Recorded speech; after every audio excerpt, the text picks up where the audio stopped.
Welcome to Brainwash Podcast. I'm your host, Tamo the Great. Today, we're talking about.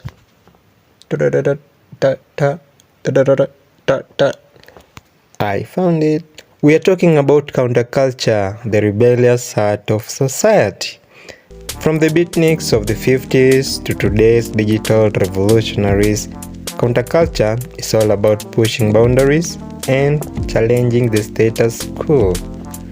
It's like society's way of shaking itself awake when things get a little too obvious, when things get a little too frustrating, when they remain just the same.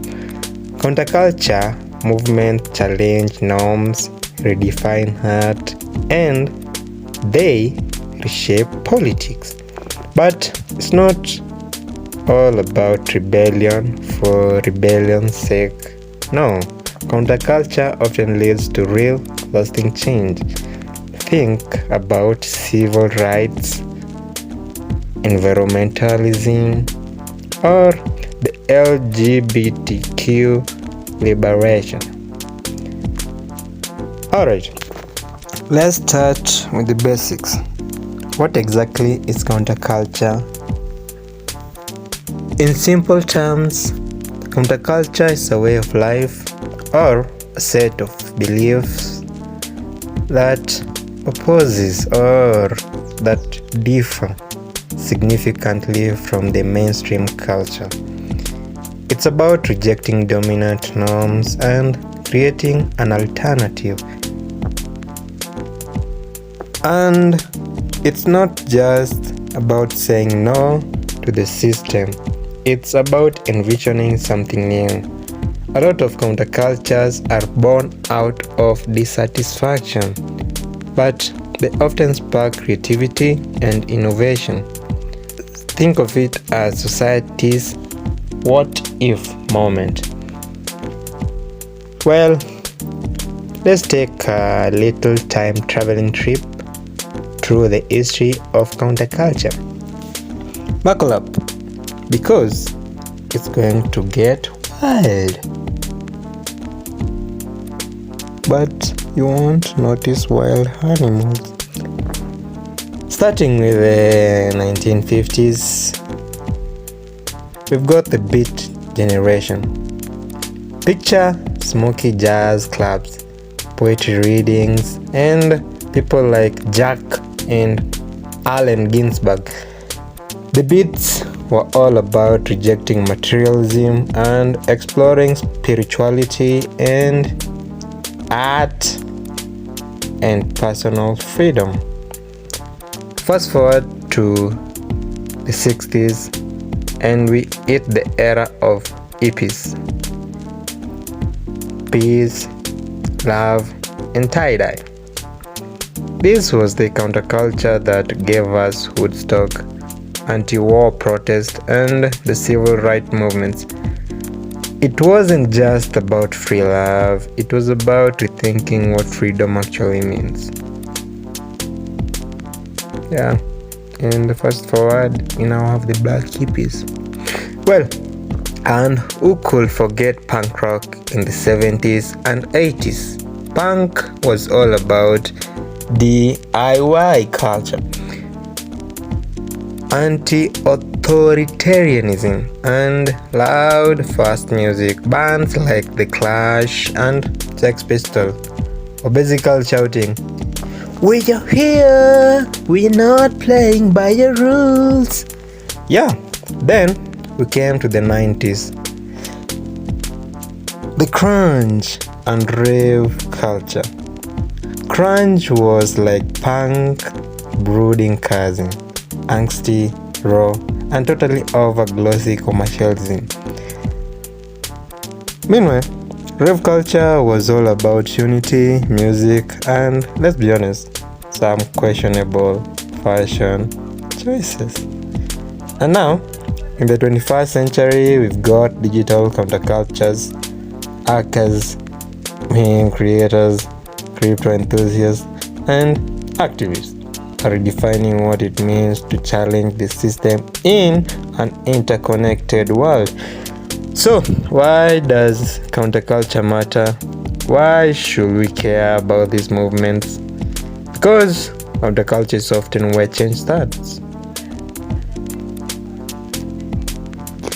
Think about it. Civil rights, environmental awareness, LGBTQ, these all began as counterculture ideas.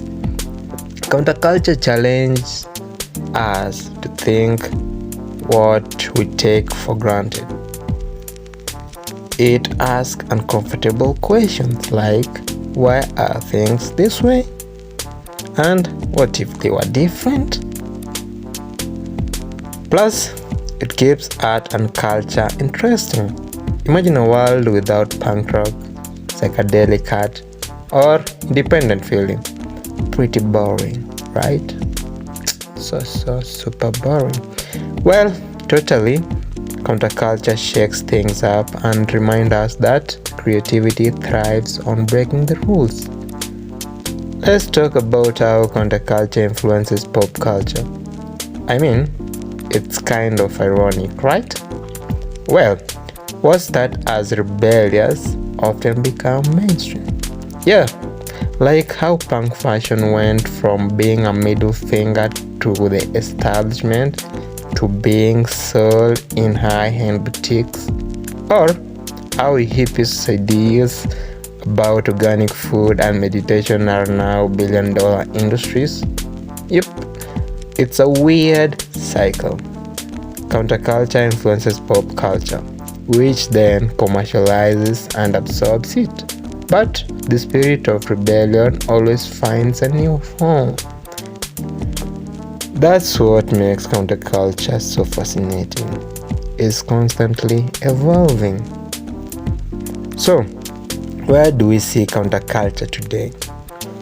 One big area is digital activism. Think of movements like Black Lives Matter or climate change protests organized through social media. They are using technology to challenge systems of power. And don't forget about the rise of decentralized movements like cryptocurrency and blockchain communities. They are rethinking money, ownership, and trust in institutions. There's also the slow living and minimalism movement. In a world obsessed with speed and consumption, choosing simplicity is pretty radical. It's amazing how counterculture adapts to the challenges of the times. It is like society's way of keeping itself in check. Alright, now let's wrap up with some advice. How can our listeners embrace their inner rebel and live a little more counterculturally? First, question everything. Why do you believe what you believe? Are there other ways of thinking or living that resonate with you? Second, find your tribe. Counterculture movements thrive on community, whether it's online or in real life. Connect with people who share your value and vision. And finally, create, whether it's music, art, writing, or simply new ways of living. Counterculture starts with creativity. Don't be afraid to challenge norms and express yourself. Being countercultural doesn't mean rejecting everything. It means thoughtfully choosing what aligns with your values and dreams. So, there you have it, the wild, wonderful world of counterculture. We hope this episode inspires you to think differently and maybe even start a little revolution of your own. Thanks for joining me. If you liked this episode, don't forget to subscribe and leave us a review. Until next time, keep questioning, keep creating, stay rebellious. Adios.